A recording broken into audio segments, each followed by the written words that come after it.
함께하는 신학 산책 세 번째 시간입니다. 세 번째 시간이고요.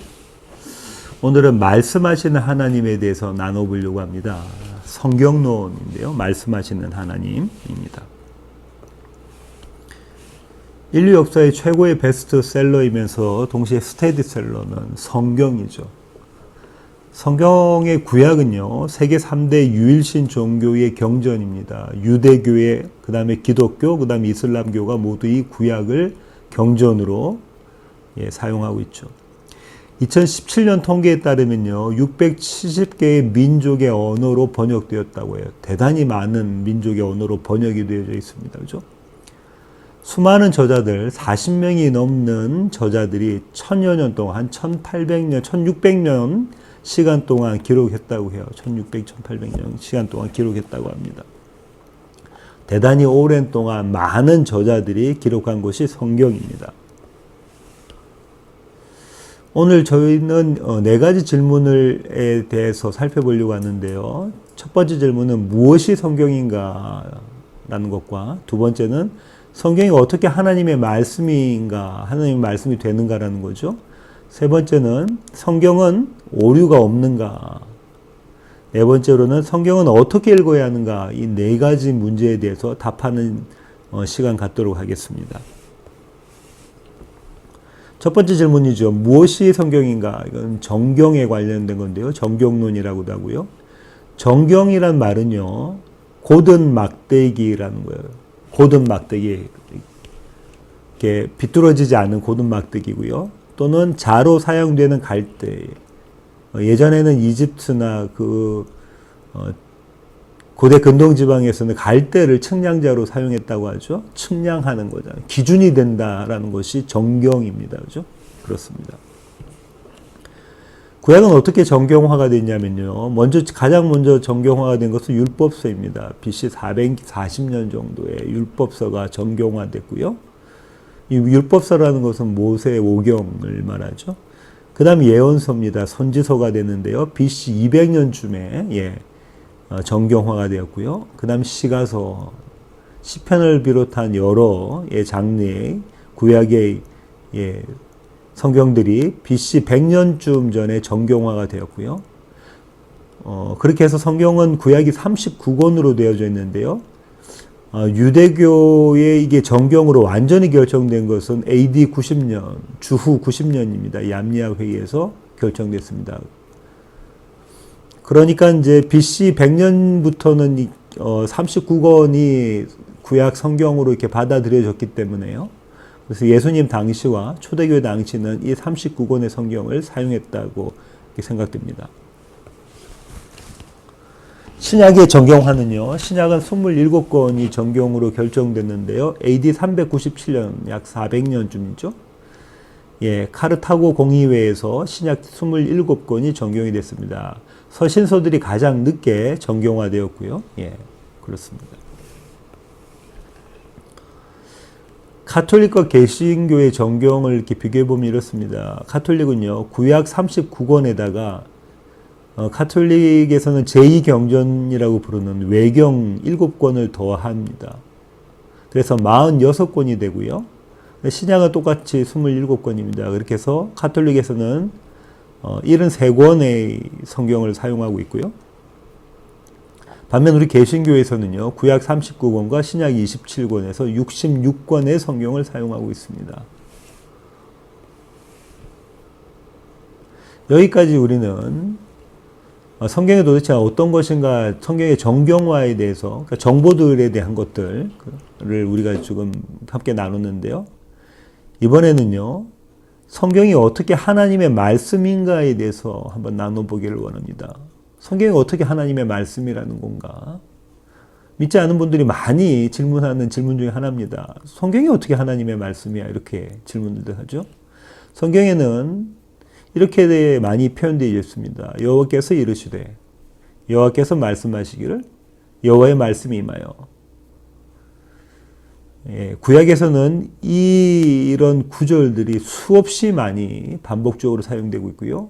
신약에서는 복음서에서 예수께서 이르시되, 예수께서 말씀하여 이르시되, 이런 구절들이 많이 사용되어져 있습니다.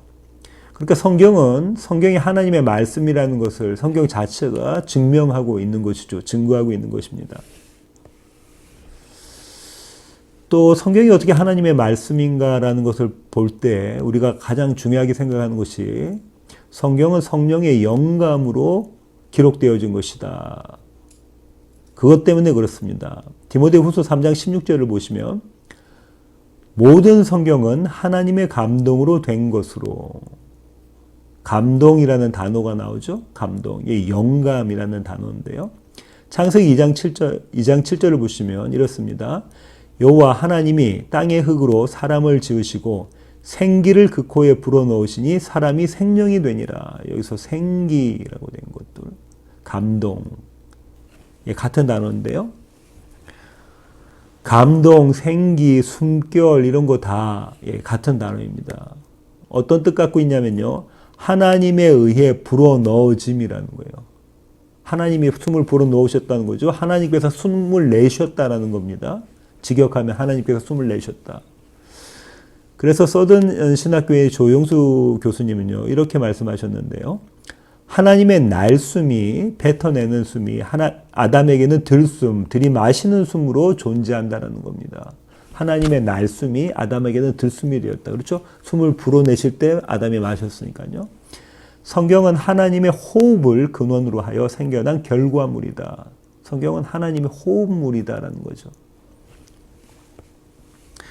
그래서 성경을 하나님의 말씀이라고 이야기합니다. 베드로후서 1장 20절부터 22절의 말씀을 보시면 이렇게 쓰여져 있습니다.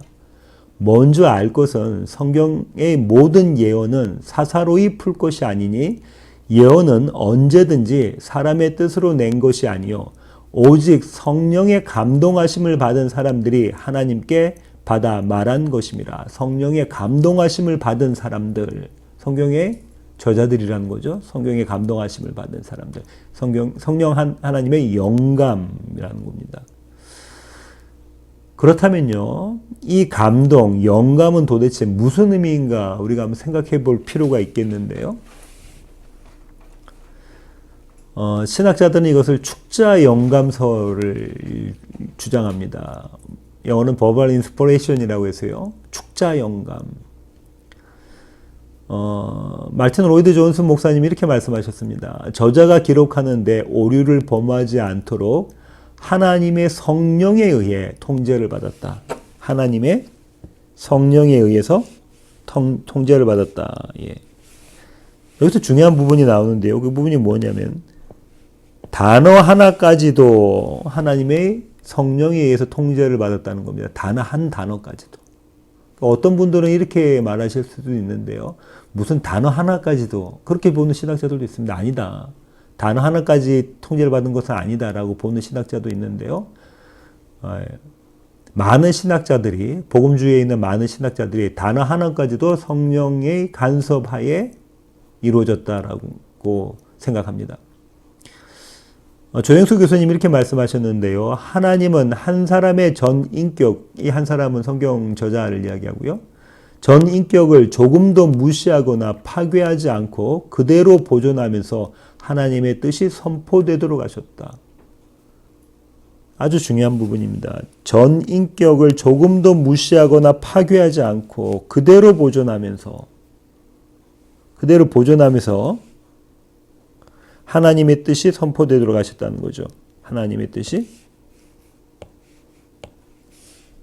선포되도록 하셨다. 이 부분을요, 이게 어떻게 그럼 가능한가 이런 생각을 들 수가 있는데요. 이렇게 한번 생각해 보겠습니다. 축자 영감설은요, 대부분이 복음주의에서 받아들이고 있는 이 축자 영감설은 기계적인 축자 영감이 아닙니다. 기계적인 축자 영감이라는 건 이런 거죠. 하나님이 이렇게 줘, 너 받아쓰기 해. 그러면 쭉 불러주시면 그대로 쓰는 겁니다. 그게 기계적인 축자 영감인데요. 그렇지 않다라는 거예요. 그렇지 않고 전인격적인 축자 영감입니다. 전인격적인 축자 영감이면서 동시에 단어 하나까지도 하나님께서 그 단어에까지도 간섭을 하셨다는 거예요. 이렇게 한번 보겠습니다.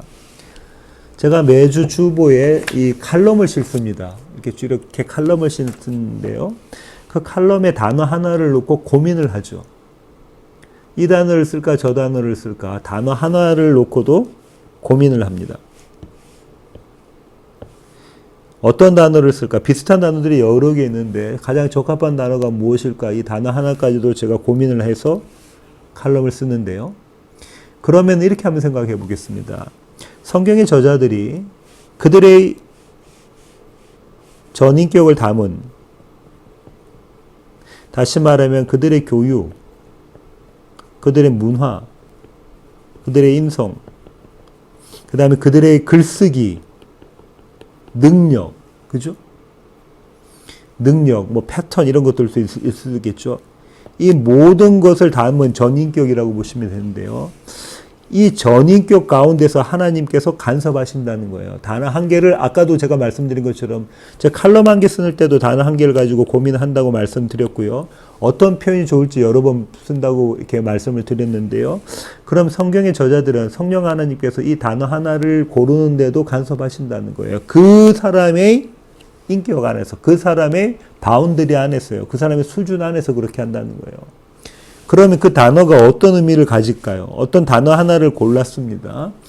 예를 든다면 은혜라는 단어를 골랐다고 칠게요.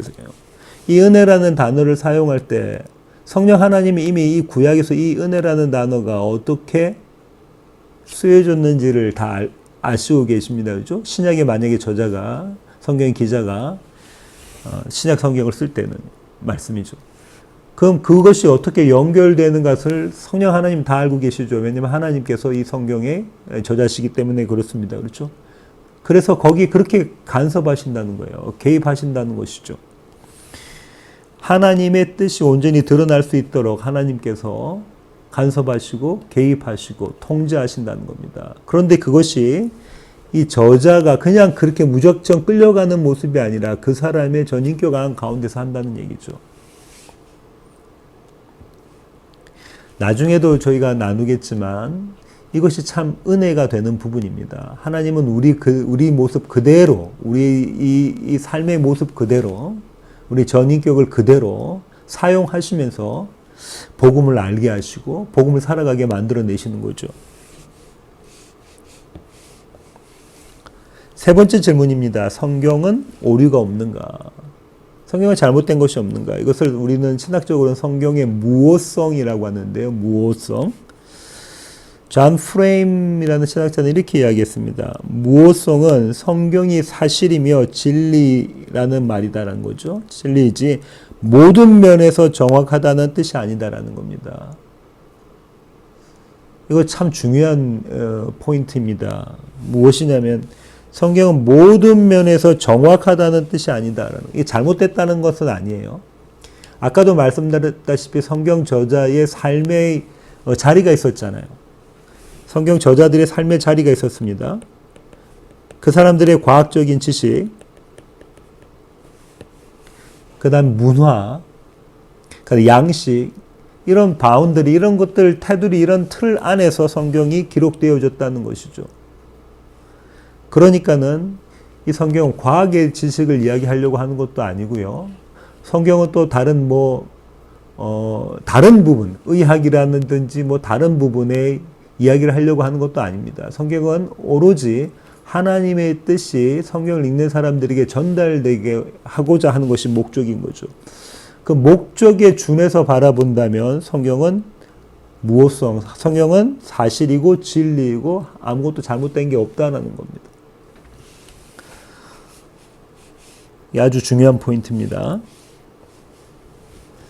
성경의 무오성에 대해서 김진혁 교수님이 이렇게 말씀하셨는데요. 하나님은 거짓말을 하지 않으신다. 민수기 23장 19절에 이런 말씀이 있습니다. 하나님은 사람이 아니시니 거짓말을 하지 않으시고 인생이 아니시니 후회가 없으시도다. 어찌 그 말씀하신 바를 행하지 않으시며 하신 말씀을 실행하지 않으시랴. 하나님은 뭐 하지 않으신다고요? 거짓말하지 않으신다는 거예요. 두 번째로는요. 성경은 하나님의 말씀이다. 우리가 앞서 살펴봤죠? 성경은 하나님의 말씀이다. 감동에 의해서, 성령의 감동에 의해서 만들어진, 기록되어진 하나님의 말씀이다. 하나님은 거짓말하지 않으시는 분인데 그런데 성경은 하나님의 말씀이다. 그럼 삼담 논법에 의해서 따라서 하나님의 말씀인 성경에는 거짓이 없다라는 거죠. 그렇습니다. 성경에 거짓이 없다. 성경에 거짓이 있다는 것은 하나님이 거짓말하시는 분이시다라는 거죠. 성경은 거짓이 없다는 말씀은 하나님은 거짓말하지 않으신다. 어디서 출발점이라는 거예요? 하나님이 어떤 분이신가라는 것의 출발점입니다. 그 하나님은 진리 하나님이시고 거짓말하지 않으신 하나님이시고 참되신 하나님이시다. 그런데 그 하나님의 말씀이 성경이니까 성경에는 오류가 없다는 겁니다. 이것이 성경이 말하는 무오성입니다. 무오성. 계속해서 성경은 오류가 없는가에 대해서 살펴보고 있는데요. 이렇게 생각하시면 되겠습니다. 기록할 당시, 성경이 기록될 당시의 문화와 소통의 방식, 의사소통의 방식을 감안하면 하나님의 뜻이 전적으로 드러난 책인 성경에는 오류가 전혀 없다라는 거예요. 반복적으로 말씀드리는데요. 하나님의 뜻이 전적으로 성경에 드러나 있는데, 그렇다면 그 성경의 하나님의 뜻이 전적으로 성경에 드러나 있다면 그 성경에는 오류가 없다는 거예요. 여기서 우리가 살펴볼 것은 전적으로 성경에 드러나져 있는 하나님의 뜻이 그럼 그것이 도대체 무엇인가라는 거죠. 성경에 드러난 하나님의 뜻은 도대체 무엇인가? 이 하나님의 뜻은 다른 말로 성경의 목적이 되겠죠. 디모데후서 3장 15절부터 17절에 이렇게 쓰여져 있습니다. 또 어려서부터 성경을 알았나니 성경은 능히 너로 하여금 그리스도 예수 안에 있는 믿음으로 말미암아 구원에 이르는 지혜가 있게 하느니라. 모든 성경은 하나님의 감동으로 된 것으로 교훈과 책망과 바르게 함과 의로 교육하기에 유익하니 이는 하나님의 사람으로 온전하게 하며 모든 선한 일을 행할 능력을 갖추게 하려 함이라. 바울이 무엇이라고 기록하고 있냐면요. 성경의 목적을 이렇게 이야기합니다. 붉은색으로 쓰여져 있는 부분을 다시 한번 보시면요. 그리스도 예수 안에 있는 믿음으로 말미암아 구원에 이르는 지혜가 여기 있다는 거예요. 이 성경을 통해서 예수 그리스도를 믿게 되고 그래서 구원에 이른다는 거죠. 그 지혜가 담긴 것이 성경이다라는 겁니다. 그 지혜 안에 교훈과 책망과 바르게 함과 의로 교육하기에 유익하다고 했고요. 그렇게 해서 온전하게, 성도를 온전하게 만들며 선한 일을 행할 능력을 갖추게 만든다는 거죠. 키포인트는요. 예수 안에 있는 믿음으로 말미암아 구원에 이르는 지혜, 그것을 밝히 보여주고 있는 것이 성경이라는 거예요. 그렇다면은 성경에 오류가 없다는 것은 하나님이 성경을 쓰신 목적, 예수 그리스도를 믿고 하나님의 백성들이 구원받게 하는 데에서는 단 하나의 오류도 없다라는 거죠. 마틴 로이드 존슨 목사님이 이렇게 이야기하셨습니다. 결국 여러분은 누구에게도 성경이 유일무이하게 하나님의 영감을 받은 책임을 증명해 줄 수는 없는 것입니다. 뭐라는 거죠? 믿지 않는 사람들에게 이 성경이 유일무이하게 하나님의 영감을 받은 책이다. 이 세상에 다른 어떤 책도 그런 책이 없는데 이 책이 유일하다. 이걸 증명해 줄 수는 없다라는 거예요. 궁극적으로 사람들은 성령의 조명을 받아야만 합니다. 무슨 말입니까? 성령 하나님이 임재하셔야 성경이 하나님의 말씀으로 이해가 된다는 거예요. 그거 받아들여진다는 거예요. 아, 이것이 하나님의 진리의 말씀이고 나를 구원하기 위한, 예수 그리스도를 통해서 나를 구원하기 위한 지혜가 담겨져 있는 책이 이 책이구나. 그걸 받아들인다는 거예요. 어떤 과학적인 증명, 어떤 논리적인 또 합리적인 증명으로 할 수 있는 게 아니라는 거죠. 역시 마틴 로이드 존슨 목사님이 이렇게 말씀하시는데요. 만일 여러분이 성경의 권위와 축자 영감을 하찮게 여기기 시작한다면 성경의 권위, 성경은 하나님의 말씀이다. 성경은 절대적인 진리다라는 것, 이 권위. 아까도 말씀드린 것처럼 정경의 의미가 뭐라고요? 자라니까요. 측량차. 삶의 기준이 되는 겁니다. 이 세상을 살아가는데 기준이 되는 거죠. 이유가 되는 겁니다. 근데 그것과 성경의 단 한 단어조차도 하나님이 개입하시고 간섭하셔서 기록되게 만들어내셨다라는 이 축자 영감을 하찮게 여기게 된다면요. 뭐라고 하냐면 여러분은 필연적으로 주님 자신에 대해서도 어려움에 봉착하게 될 것입니다. 무엇입니까? 그렇게 된다면 여러분은 종국적으로는 예수 그리스도를 믿지 못할 것이고 하나님을 믿지 못할 것이라는 거예요. 반쯤 믿음이라는 거지 반쯤 믿게 된다는 겁니다. 그래서 성경에는 절대적인 권위가 있고 단어 한 단어까지도 하나님의 통제 안에 간섭과 개입하심에 하나님의 뜻하심 안에 이루어졌다. 물론 성경 저자의 전인격을 사용해서 말씀이죠. 그것을 우리가 수용하고 받아들일 때만 예수 그리스도를 바르게 믿을 수 있고 바른 믿음 가운데 하나님을 참되게 경배할 수 있다는 것입니다. 그것은 또 어떻게 이루어진다고요? 내 뜻과 내 지식, 세상적 지식으로 되는 것 아니고 성령의 조명하심으로, 성령의 역사하심으로 그렇게 할 수 있다는 겁니다. 자, 이제 네 번째 마지막 질문인데요. 성경은 어떻게 읽어야 하는가라는 겁니다. 성경은 어떻게 읽어야 하는가? 데니엘 밀레오라는 신학자는 이렇게 이야기했는데요. 첫 번째로 역사적, 문학적 감수성을 갖고서 읽어야 한다. 두 번째는 하나님 중심적, 그리스도 중심적으로 읽어야 한다. 하나님 중심적이 되면 당연히 그리스도 중심적이 될 수밖에 없는 것이 성경이 하나님의 말씀이라고 했고요. 하나님의 말씀은 그리스도 예수를 주목하고 있습니다. 그러니까 그리스도 중심적으로 읽을 수밖에 없게 되겠죠. 세 번째로는 교회적으로 읽어야 한다라고 이야기하고 있고요. 교회적으로 읽는다는 것은 그리스도인의 삶과 증언의 맥락에서 읽어야 된다는 겁니다. 네 번째로는 컨텍스트와 관련해서 읽어야 한다는 거죠. 컨텍스트와 관련해서 읽어야 한다. 저는 이 데니얼 밀레오 목사 신학자의 이 네 가지 원칙을 좀 더 제가 확장해서 보면 이렇게 말씀드릴 수 있겠는데요. 먼저 역사적 문학적 감수성을 갖고서 읽어야 한다는 것은 성경 신학적으로 접근해야 된다는 겁니다. 첫 시간에 우리 신학산책의 개론 시간에 신학의 여러 가지 분야에 대해서 말씀드렸죠. 그 중에서 성경신학이 있다고, 성서신학이 있다고 말씀드렸고, 조직신학, 그죠? 역사신학, 실천신학 이렇게들 있다고 말씀을 드렸는데요. 여기서는 이 첫 번째 성경신학적인 접근입니다. 이건 무엇이냐면요. 본문의 문맥을 보고요. 전후 문맥도 보고요. 또 그 장뿐만 아니라 그 전체, 예를 들면 누가복음 같으면 누가의 신학도 보는 거죠. 그 다음에 당시의 역사적인 또 문화적인 배경, 또 이 글의 장르, 이게 복음선지, 서신선지, 역사선지, 시가선지, 글의 장르를 또 살펴보고요. 또 거기에 그 저자가 사용했던, 성경 기자가 사용했던 문법과 단어들, 이런 것들을 주의 깊게 바라봅니다. 이렇게 읽는 것을 우리는 역사적, 문학적 감수성을 갖고서 읽는다. 성경 신학적 접근이다. 특별히 문자적 접근이다라고 볼 수 있습니다. 문자주의적 접근이 아니라 문자적 접근, 이렇게 볼 수 있겠습니다. 설교를 준비할 때 또 성경 공부를 할 때 이렇게들 접근을 하죠. 두 번째로는요, 하나님 중심적으로 읽어야 한다. 저는 이렇게 봅니다. 조직신학적인 접근을 해야 된다는 거예요. 지금 저희가 나누고 있는 게 조직신학적인 접근인데요. 이것은 무슨 말이냐면요. 성경 전체의 신학을 염두에 두고 읽어야 한다는 겁니다.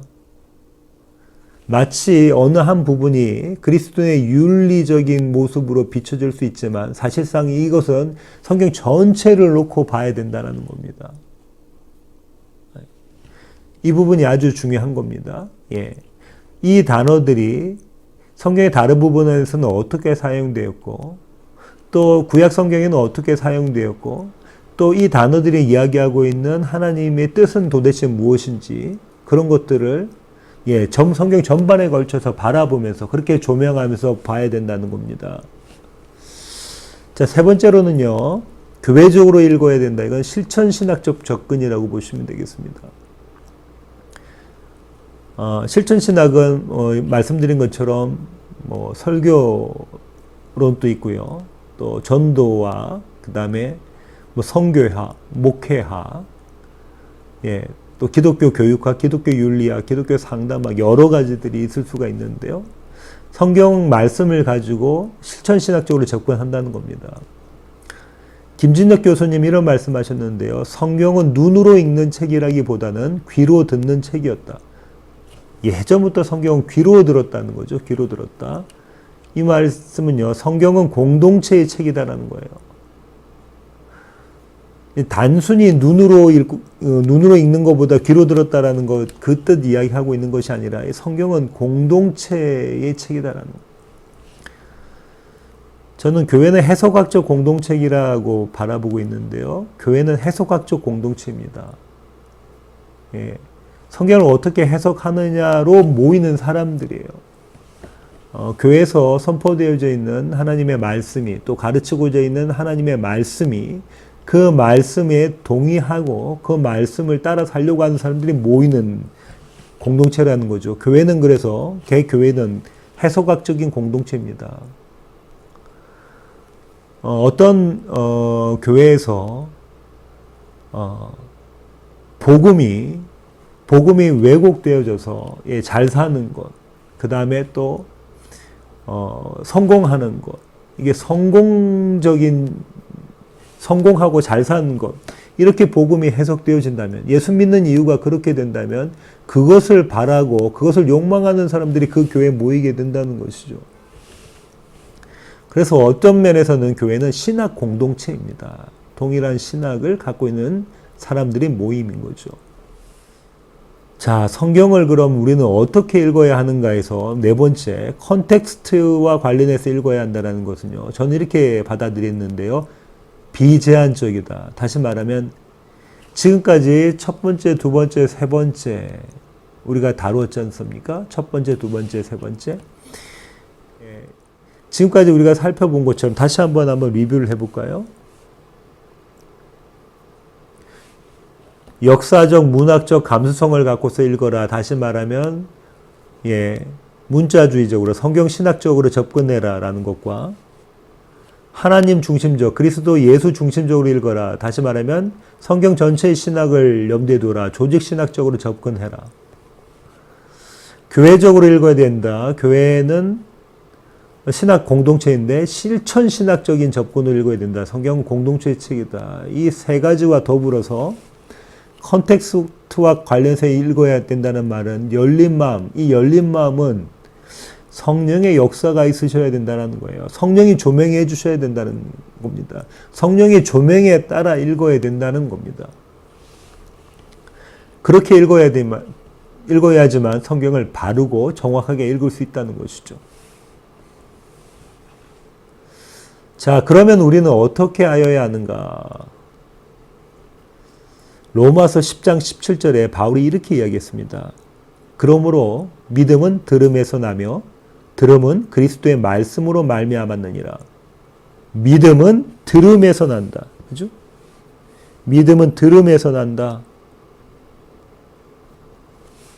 또 들음은 그리스도의 말씀이다. 믿음은 들음에서 나고 들음은 그리스도의 말씀이다. 그래서 마틴 로이드 존슨 목사님이 이렇게 말씀하십니다. 경건은 하나님의 말씀을 듣는 것. 우리가 경건하다, 성도는 경건하다 할 때 그 경건은요, 하나님의 말씀을 듣는 거로 치라는 거예요. 들음은 무엇이냐면 경청하는 것, 동의하는 것, 적용하는 것. 들어야죠. 그리고 그 말씀이 받아들여져야 되죠. 그리고 그 말씀이 삶 가운데 드러나야 되는 겁니다. 복음을 듣고 그 복음에 동의가 되며 그 복음으로 사는 것. 그러면요, 성경을 읽지 않고 듣지 않고 설교도 듣지 않고 성경 공부에도 참여하지 않고 성경을 읽지도 않고 하나님의 말씀을 들을 수 있겠습니까? 아니요, 그렇지 않습니다. 그렇게 해서는 도대체 하나님 말씀을 들을 수가 없습니다. 성도의 삶은요, 하나님의 약속을 믿는 삶이고 하나님의 말씀에 순종하는 삶이고 진리를 즐거워하는 삶입니다. 로이드 존스 목사님이 이렇게 말씀하셨는데요. 뭐라고요? 하나님의 약속을 믿는 삶. 약속이 뭐죠?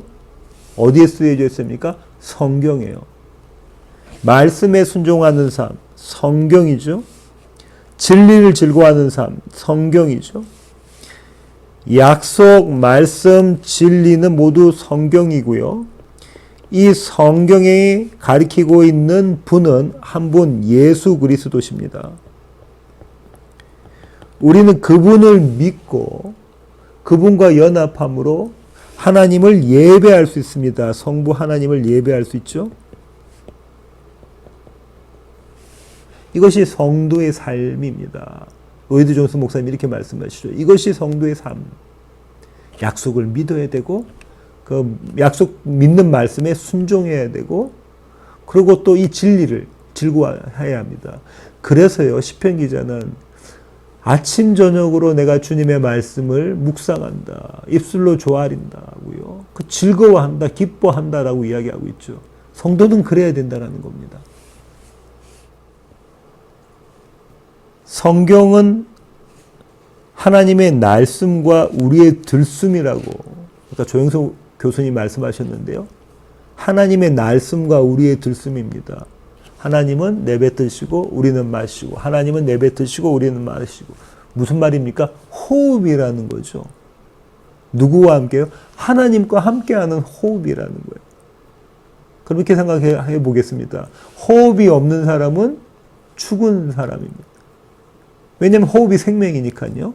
호흡이 없는 사람은 죽은 사람입니다. 그렇다면 성경을 읽지 않는 사람, 말씀을 듣지 않는 사람은 살았다 하지만 그 사람은 죽은 사람이라는 거예요. 하나님과 호흡하지 않기 때문에 그런 거죠. 대단히 중요합니다. 하나님의 날숨과 저와 여러분의 들숨. 하나님이 내뱉으시는 그 말씀, 당신의 말씀이 없으시고는 우리가 살아갈 수가 없다는 겁니다. 모든 성도는요, 성경을 알기 위해 힘써야 합니다. 그렇죠?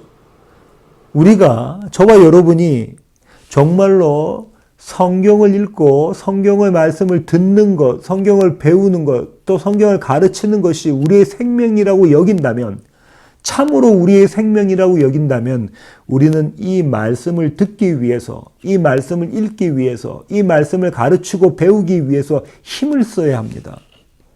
성경을 알기 위해서 힘을 써야 된다는 거예요. 정말로 우리가 이 말씀이, 이 성경이 하나님의 말씀으로 믿는다면요. 교회는요, 이 말씀을 담대히 전해야 됩니다. 그리고요, 바르게 가르쳐야 합니다. 교회는 다른 어떤 곳도 아니에요. 교회는 무슨 거창한 자선단체, 교육 시스템을 가지고 이런 것들 아닙니다. 교회는요, 하나님의 말씀을 바르게 가르치는 곳이고요. 바르게 선포하는 것입니다. 그 말씀대로 사는 사람들이 모인 곳이 교회입니다. 그런 공동체인 거예요. 이 하나님의 날숨과 우리의 들숨으로 교제하는 곳, 그렇게 모인 자들이 교회입니다. 그렇게 생명 누리는 자들이 교회입니다. 바라기는요, 이 성경을 사모하시는, 하나님의 말씀을 사모하시는 저와 여러분이 되기를 원합니다. 아침 저녁으로요. 주야로 하나님의 말씀을 묵상하시고 그 말씀의 깊이를 누리시며 그 말씀으로 살아가면서 즐거워하고 기뻐하시는 우리 시애틀 예수한교회 모든 교회 가족 되기를 원합니다. 기도하시겠습니다. 주님, 그렇습니다. 하나님, 성경은 하나님의 말씀입니다. 하나님께서 증거하시는 그리스도 예수, 그 그리스도 예수를 믿는 믿음으로 구원받는다는 그 약속이 담겨져 있는 말씀입니다. 하나님, 그러니 성경이 우리에게는 생명입니다. 생명줄입니다.